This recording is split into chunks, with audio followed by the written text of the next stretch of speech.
we have the options kung saan tayo mag-strategize eh. Kung saan ang pinaka-leverage natin right now. And I think you get it, you get the ball very nicely, para very clearly na pass sa amin, which is sabi mo kanina, we strategize our position as users and pioneers ng C1 at the same time ng tag market.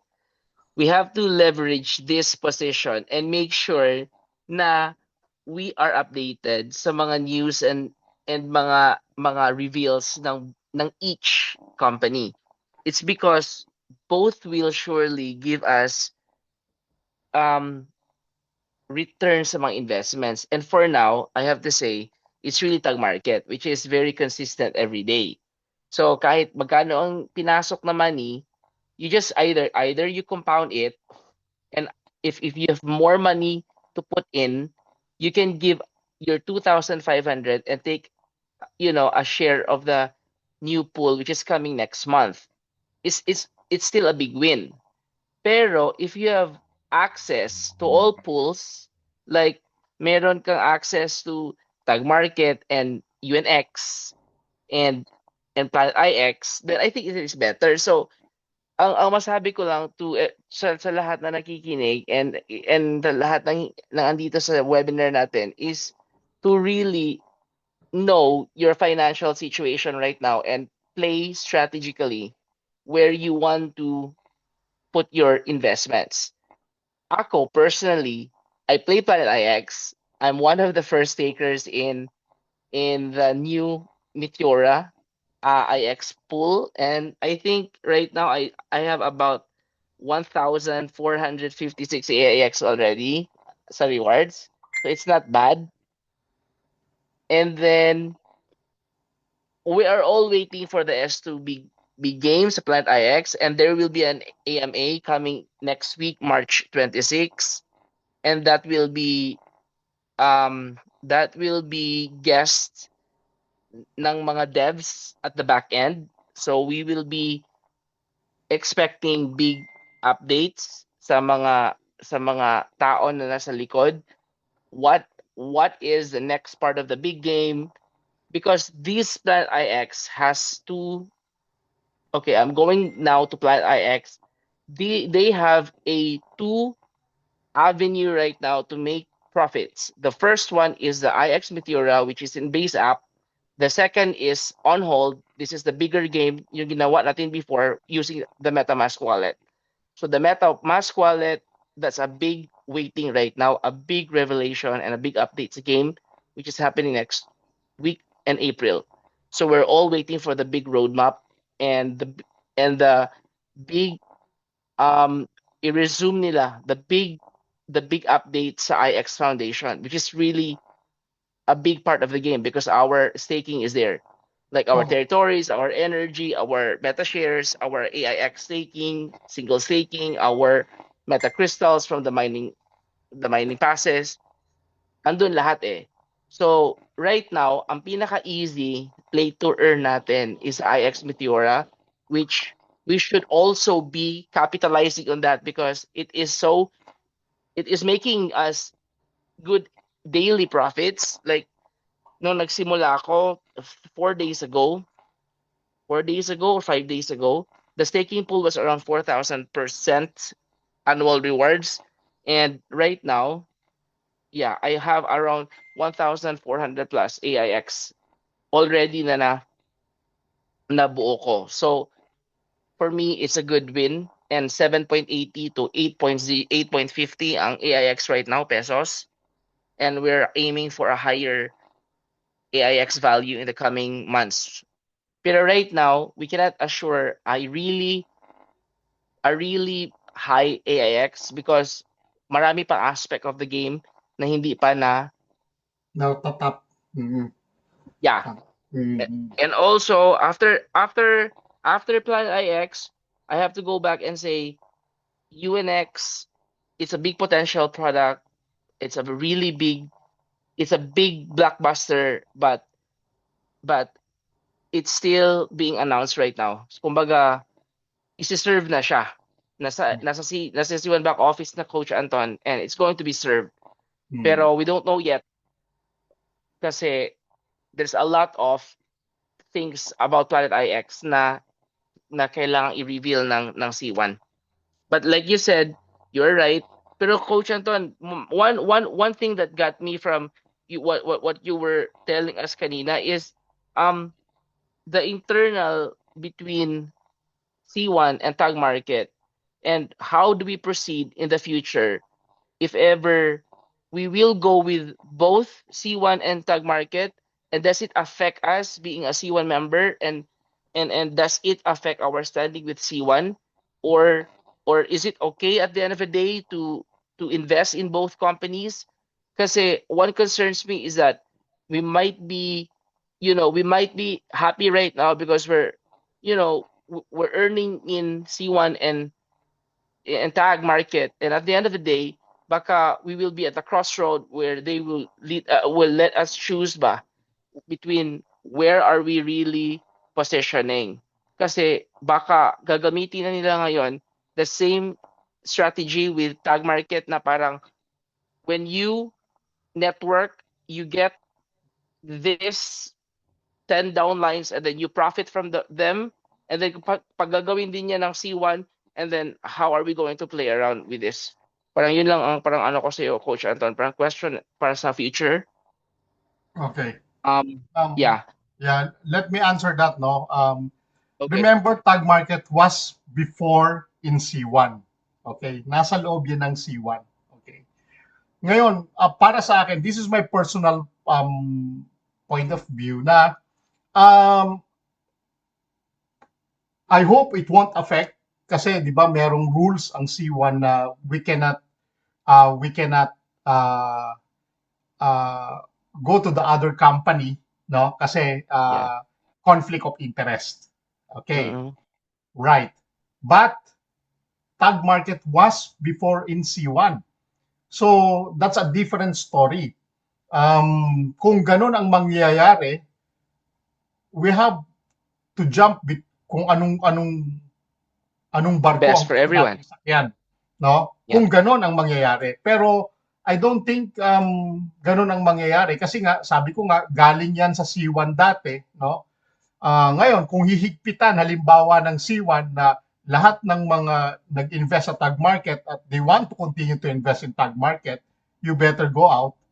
And that's the dilemma ng mga tao na merong mga Corbit token sa C1.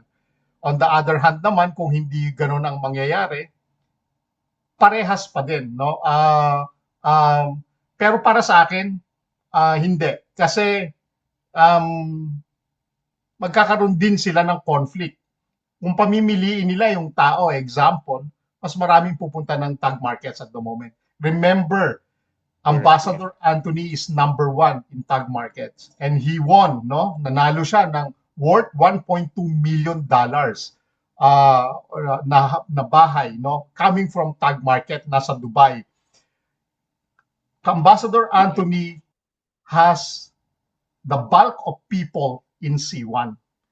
Kung ganun ang mangyayari, Coach, no? Para sa akin, no? Kung ganun ang mangyayari, hahatakin lahat yan ni Ambassador Anthony, papasok ng Tag Market. Now, who will be the people na pwedeng, o na community na pwedeng magpatakbo ngayon ng C1? Mawawalan siya. Kasi kung pamimiliin niya ng C1, mawawalan ng tao ang C1, definitely. Although we have investments in C1, no? And Planet IX won't affect that. Bakit? Planet IX is a stand-alone company.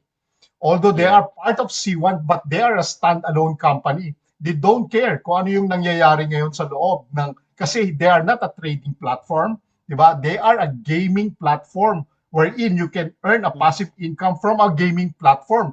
Ang Tag Market is not a gaming platform. So, hindi maapektuhan ang Planet IX definitely. But with regards to UNX, the Sealink, and the Corbit, it might affect, but we don't know what will happen next. So we'll just wait, watch, and see kung ganon ang mangyayari. Pero for me, siguro hindi. Kasi bakit? Iisipin din ng C1, nako, Eh kung ganun ang gagawin ko, mauubusan ako ng tao. Remember, sabi ko nga, Ambassador Anthony is in Tag Market and in Planet IX. Di ba? Right. Kung Yeah. kung ganun ang gagawin nila, titigasan nila, mawawalan sila ng tao. So they have to be cautious about it, definitely. Para sa akin kasi ganun yung analysis ko at tingnan natin, no? Tingnan natin. Kaya nga yung para sa akin, no, Coach Jay, magpapagalingan yan dalawang yan. Hindi yan magpapatalo, no? At syempre, kung ganun ang mangyayari, panalo tayong lagi. So, yun Benefit lang. tayo, yeah. Benefit Yes? tayo, coach. Panalo tayong lagi. Definitely. So, yun lang yung take ko doon. All right. And then also, coach, yung nakita ko sa UNX right now, they are actually doing the very high standards na security verifications Correct. and global KYC standards, Mm. which is really part of the big compliance sa crypto. Mm. So, yun pa lang, coach, when I first saw the news in the dashboard ng UNX ng C1 and balik-balik yung UNX na yun na update sa KYC. Until now, I'm having this verification parang ata galing sa mataas na position going down na naman para roll out na naman ng verification. Correct. Although marami akong nodes, coach, I have nodes. So nakikita ko malaki na yung anuhin ko, i-harvest ko actually sa Orbit. nodes, node staking. And wala pa tayong idea how much the nodes, the CU-BIT value right now. Pero based on conversations we had kahapon ni Eddie Noop doon sa webinar niya, and also attending the last webinar yesterday ata yun o last night with the Tag Market team, nasabi nila na all of a sudden, yung agreement between Tag Market and C1 about the CBIT, the burn, Burning, biglang nag-change of heart C1. If you see that, coach, if you hear this story na there's an agreement and then biglang nagbago ang heart ni C1, it could also signal a huge jump ng value ng Corbit right now. Kasi bakit ayaw nila biglang ibigay? Tama. Tumaas ang Corbit, coach, for me tumaas ang Corbit, it's all because of the global compliance they set. Because C1 network is already not using other blockchains. They own their blockchain, they own their wallet, they own their exchange. Tapos global compliant, coach, they have the MiCA compliant and the EU compliance. Tataas yung value na kanilang token. So parang doon ko nakuha yung parang signal na it could mean that the Corbit token has really gained exponential value right now after the burn and after the compliance. Correct. Tumataas kasi ang value, coach, ng token if it's globally compliant na. Siyempre, oo. Siyempre kasi bakit legal na siya no? Legal na siya. Legal na siya. Ang kagandahan at the moment, no, ikaw yata yung nag-send noon, value of the Corbit token is 0.27, no? That's 27 cents per Corbit token. No, so ang laki nun, no? Parang sabi mo na 30 cents na lang, i-round off na natin, no? 30 cents bawat isa. Kapag nailabas ang UNX together with the ceiling, baka mag 50 cents yan, coach, no?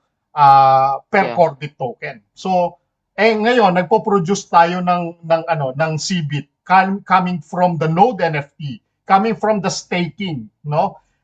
Kaya wag nating walang baliwalain o na hindi mangyayari yan. Kasi mangyayari po yun. What's the point of compliance? Napakamahal niyan para mag-apply ka. What's the point of applying CBIT to be on the market in public kung walang silbi ang Corbit natin? Tatandaan natin, mahirap po maghintay, no? Coach Jay, di ba? Mahirap maghintay, honestly. but it's not that easy as well for the company na um, nailabas ito lahat with compliance, ibig sabihin po with legalities. Ang hirap po nun. Kaya nga po, Right. dahan-dahan nilang inilalabas ito, and together with that, nasa layer 3 pa tayo. Ibang klase po yun pag nasa layer 3 tayo. Ibig sabihin, tayo lang po yung merong ganun compared to the Yes. others.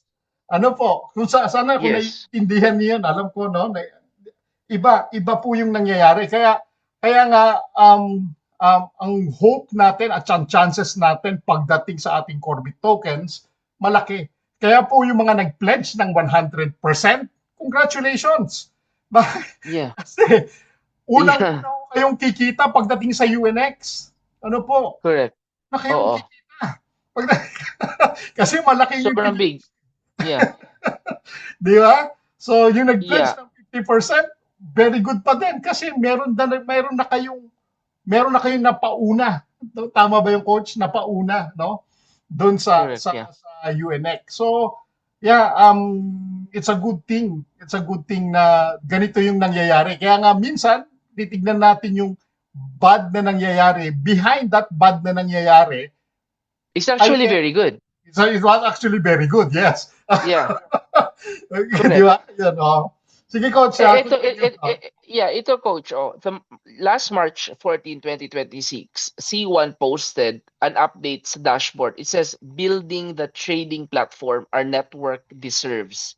New team, new approach, guided by your input. So, based on everything, the meron silang mga survey sa atin for the past month, lahat ng mga big leaders, I'm sure we all did survey and give our feedback. And it says there, UNX is coming back better, stronger, and re-engineered to maximize the utility of the Corbit token.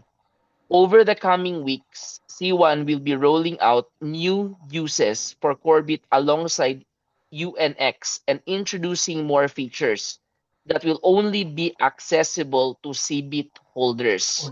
So Yes. parang big thing, it's a big thing. CBIT holders muna, led by a powerhouse team experienced in fintech. So it's financial technology na talaga to. And IT security, which is, yeah, because we've done the KYC verifications more times than necessary. Parang, yeah. And then these people with a pedigree from RIA, Binance, and the UK government. UNX is bringing institutional grade structure and trading back to C1 members. So we can only expect that the UNX experience right now will be like Binance. Kasi galing na yan sa fintech plus Binance eh. And also here, over the past several months, C1 has evaluated multiple paths forward, including potential partnerships with external trading platforms. It was being, yeah, coach, this is my personal, because it was Yeah. being discussed before with Chris, when Chris was still there. They were talking with a lot of external decentralized exchanges and centralized exchanges, parang as a Corbit. Pero after weighing the options thoroughly, a decision was made. C1 Network needs its own trading platform in which Corbit is essential, built by a team that understands the community. So, why go and depend CBIT now sa mga other exchanges where I mean where they can actually get it from their own. The C1 community, they have capital, they have funds, they have members.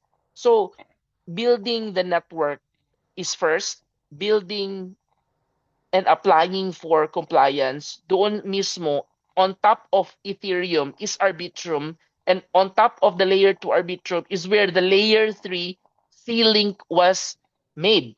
And nagawa na nila yun.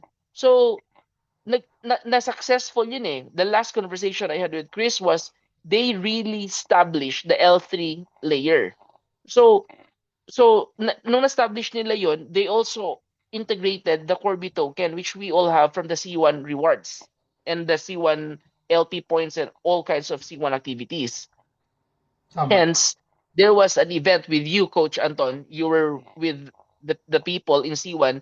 You were there in Dubai Yes. last time. Remember when the Corbett was launched? Mhm. And now, sabi nila dito, the team is now in place, bringing strong experience and exchange management, regulatory compliance, and IT security. More importantly, each member of that team is committed to building something that actually works for the C1 network members. Not a Mhm. generic trading platform, but one designed around providing the most benefit to C1 members. Mhm. Well, if we put logic here, tama din naman. Why outsource when we can build We our can own? build our own. Yes, correct. Yeah, when we Mhm. can build our own, where we can understand our own users. Mhm. Because the history of C1 is not easy, coach. We know this. I've Mhm. been here since the beginning, and you are too, and some of the people here, parang nag-aabang lang tayo always. So we know the story. It's not a linear story. It's not a linear path. It's always a roller coaster towards now. Correct. So so so that was the first news, March 14, 2026. And here comes March 15, the day after they announced that, is the important Stratify, ano na, parang, the split, the break na sila ni Stratify, and this was a day after they announced the UNX. Mm. Ano, so, mayroon nga nangyayari, coach. Internally, may nangyayari, and we can only guess what's happening. But our guess can also be 90% sure, because we are not guessing lang eh. We are Oo, actually meron tayong observing what's backup na happening. binabasa. O, tama. May mga backup na binabasa, and we are also updated from the leaders like Kenny and the people. Mm. And now, coach, the latest news is March 16, 2026. And this is where all the juicy, tender, and finger licking good news happened. The Yeah. UNX rebuilt for you, governed by us. New team, real utility, your CBIT finally has a home. So, parang ang timeline natin is starting today, supposedly, weekly updates na tayo, coach. Technical plus community, we have the beta access opening for early sign-ups, full relaunch targeted for next quarter. I think next quarter na ang full talagang relaunch nito, buo na itong UNX. And Mm. pledgers honored with priority access. Yun. Okay, ulitin natin. Pledgers honored with priority access. So don't you cry when you burned 100% of your 100%. Oh. CBIT, Kaya nga, right? panalo ka na eh. Oo, tama. Mm. Mm. Early supporters get rewarded. Limited spaces available for early access. We promise we take care of those who stayed with us. This is delivering UNX. So, ayun, forget about the packages because no one is buying the packages Correct. anymore. Mm. Ako, personally, I'm done with the packages. Ang sa atin ngayon, coach, is the UNX is all because we have Corbit tokens and Node NFTs, and we pledged. Mm. So kung makita mo rin dito, coach, this is also interesting here. When you look at the roadmap, for Corbit, it says your 2026 roadmap, foundation and expansion, expand C-Link network to support more chains like Bitcoin, Solana, Tron, and others. And then Mm. also you have the crypto card, withdraw crypto to the card. So when you have daily dose of rewards na Corbit from your staking and your nodes NFT, o di, you have money in your crypto card. Mm. And then Corbit usability in Metaverse. That's another story. I don't do Metaverse much, pero it can also build a good standing there sa Metaverse game, coach. Kasi may value si CBIT eh. Mm. Tama. And then also the pledge updates. This is actually our roadmap for 2026. So, ito yung parang inaabangan natin ngayon lahat, coach. Because today is already March 18. and Mm. Q2 will start in the next 15 days or in the next 2 weeks. Mm. Tama. So yeah, so for me, Coach Anton, yun nga, sabi mo nga, and I really love when you say it, na dahil sa internal conflict nila, magpapasikat na sila ngayon. It's going to Oh. be a tug of war Mm. between C1 and Tag Market. Tama. So kung sino mas maraming profits, Coach, o di, doon, di ba, punta ang mga tao. Because people rally where income flows. Anong Mm. gagawin natin sa pagbili ng mga package, Coach? There's nothing there. Mm. Correct. Nung Yeah, bina so, nung yeah, binasa ko nga yan, sabi ko, wow, sabi ko, grabe. Kaya nabanggit ko yon yung ganyang, yung ganyang mga words. Kasi sabi ko, aba, hindi papayag ang UNX, di ba? correct. Maglalabas din sila ng crypto card. Maglalabas din sila ng yung wallet natin na nasa ceiling. Meron din ng tag market. Kaya nilabas nila yung tag market kasi conflict talaga. Conflict Parang conflict talaga, Coach. Plus the debit card, no? Mm, You mm. also have the debit card. So parang yung functionality ng Corbit, mabaliw siya kung Oo, andun yung tag market sa loob. tama. Yeah? At saka, mawawalan kasi ang visa ang UNX kung nasa loob ang tag market at ilalabas nila yung bit 1 at saka yung bits sa tag market. Mawawalan ng visa ang UNX pag ganon. Kaya kailangan nilang ilabas dahil ito yung tinutukan nila ng todo. At dito sila gumastos ng todo sa UNX. Kaya, Yeah. Pero the potential, Coach, with UNX is that if we labas the tag market in our head right now, we labas the tag market. UNX, kung ma-establish talaga, is a very powerful crypto or Web3 tool for us. It will mm, really be 100%, Coach, mm, na not only profitable, but it's going to be easier for members. Like you're in Europe, Coach, I'm in the Philippines, I send you money through the C-Link wallet. mm. Masyadong easy, Coach. It's really Ah, an onboarding machine itong C-Link. So tama. parang sumisikip nga yung story when the tag market is there kasi nga pare-pareho na ang ano, Coach, eh. Oo. Pare-parehas Pare-pareho, ng 'di ba, ang usability story, Oo eh. usability, yeah. Mm, mm. Tama. Pero ngayon, Coach, if ever si AIX and si Corbit will be both present sa UNX exchange, that will really seal the deal because the AIX has a big presence in Coinbase right now. Mm, And mm, nakita ko, coach, na maraming holders sa AIX si Base. mm. Maganda ang pagka-position ni AIX ngayon sa Base because Base is an American crypto company and it Tama. really positioned well inside White House. Mm, mm.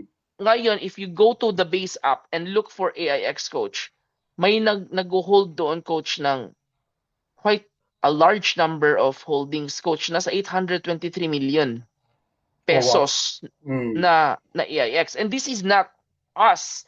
This is a Coinbase user. This is an American user, coach.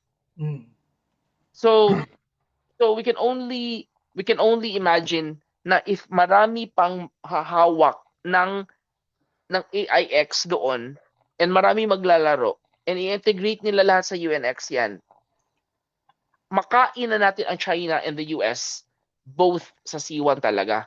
mm, Knowing that C1 is already very active onboarding lots of Chinese also because mm. they have this ECNY digital payments and Alipay already Alipay. available for At ang onboarding. Momo. Mm, Sa Thailand, also sa Vietnam, which is mm, like a GCash, the MomoPay, mm, mm, nakuha din nila. So, they're not really sleeping and playing around. They're actually doing really deep works underground.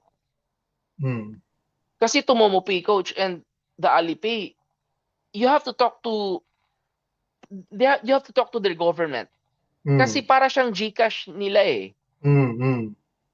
Tama. these applications parang connected to talaga sa kanilang financial standing doon sa kanilang country kasi ito yung digital payments nila. You cannot simply say na C1 payment options added tapos biglang may MomoPay at saka Alipay there. It has to be integrated. Nag-apply talaga sila doon.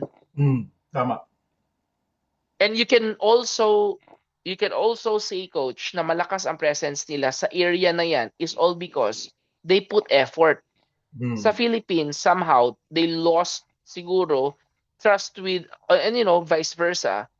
Kasi kung meron, baka in-applyan na rin nila ang GCash for us. Or coin.ph, yes. Or coin.ph. So, C1 is now onboarding through GCrypto or GCash and coins.ph. Pero somehow, since wala masyadong fire na, dun sila nag-lean towards the biggest countries and users right now. Correct. Which is Vietnam, and also Alipay is being used by Thai people. Yeah, Wow. so at the end of the day, Coach, there's still light at the end of the tunnel. Okay, the tunnel is not dark, and it's not an ending road. It leads to a brighter day ahead. Mag-antay na lang talaga tayo because I really see what you mean when you say lahat na yan sila ngayon, nagpapasikatan na yan sila kung ano ang gagawin nila at the end of the day. Tama. Wow. Yeah, Coach Dan, I think Coach Dan is also here. I think he's listening as well. And he has a lot to say. Coach Danny, narinig mo. Ayun o, Tita Glo. Tita Glo is also here. Yes. Yeah. Ngayon ko pa nakita mga tao pala dito. Oh, Tita Glo, push na tayo. I'm still trying to get Meteora. Hindi ko pa ako nakapaglaro pa. So I don't know how to start. Madali lang yan, Tita Glo. Madali lang. Tsaka lahat ng mga